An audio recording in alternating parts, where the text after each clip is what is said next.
This video is made with newer shooters in mind. My goal here is to help people explore some of the popular methodologies on sight pictures with the hopes that it'll get a new shooter pointed to a theory that works for them. If you're a seasoned marksman, feel free to share this information with those less experienced.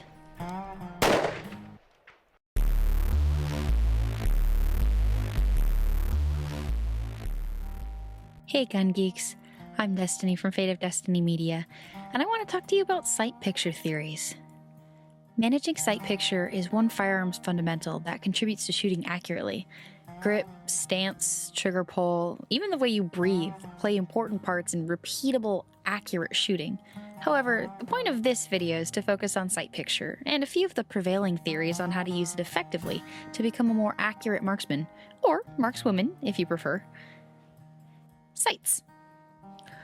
Before we get into proper alignment, let's talk about the sights themselves. There are several styles of sights, ranging from notched rear sight and blade front sight to 3-dot systems, a dot and post, adjustable target sights, low profile bumps, and more. Aligning the front and rear sight of the pistol depends on the particular picture presented by the firearm being examined, but the general idea is fairly intuitive. Line up the rear sight markers, whether dots, lines, notch, etc., with the front sight marker. Sight picture theories. Flash front sight. Some schools of thought follow the instruction of firearms instructor and former Marine Jeff Cooper's recommendation to focus on the pistol's front sight and place that over the target. Cooper explained this technique, flash front sight, allows the shooter to aim as quickly as possible while maintaining accuracy, as it is easier for the eye to focus on objects at a close distance, i.e. the distance from the eye to the hand in which the pistol is being held, rather than further away, i.e. the distance away from the assailant. No sight shooting.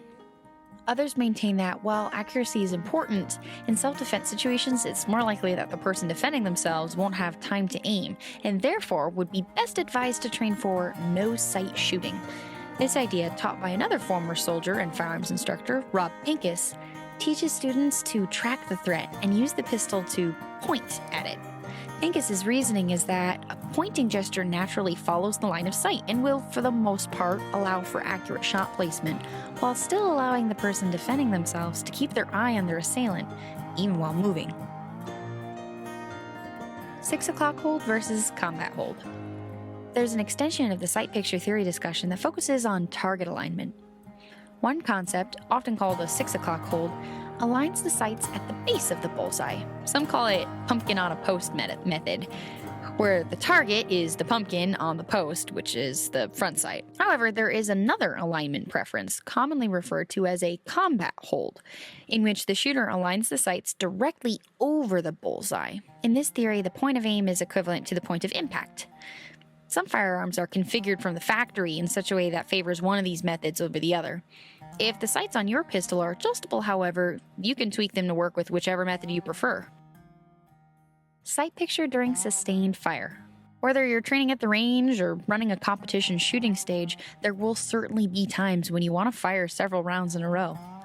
How do you maintain sight picture when your muzzle rises with each shot, interrupting your ideal sight alignment? Depending on who you ask, you may discover several solutions to combat this issue. One method I've learned is simple, and it works well with Cooper's flash front sight method. Set up the first shot while you're focusing on the front sight. While you're shooting, keep your eye on that front sight. Watch its pattern of rising and falling between shots. As your muzzle falls after a shot, fire as soon as the front sight dips far enough to align with the rear sights. This does take some practice to develop a feel for where your pistol moves while you're shooting.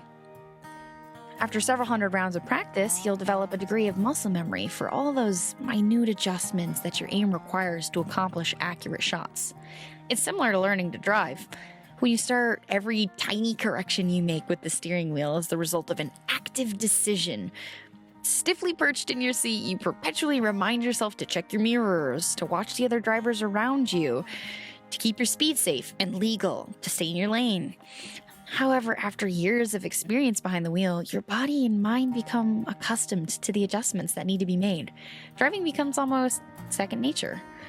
None of the demands that driving has on your focus have changed, but after a while, the new driver evolves into a seasoned roadster who can change the radio station, sip a drink, and chat with a passenger while traveling through traffic at highway speeds.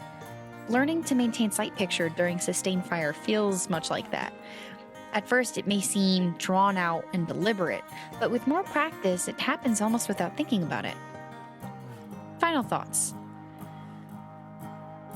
Test drive a few different techniques. Figure out with what style of sight picture methodology you shoot most consistently, and practice it regularly.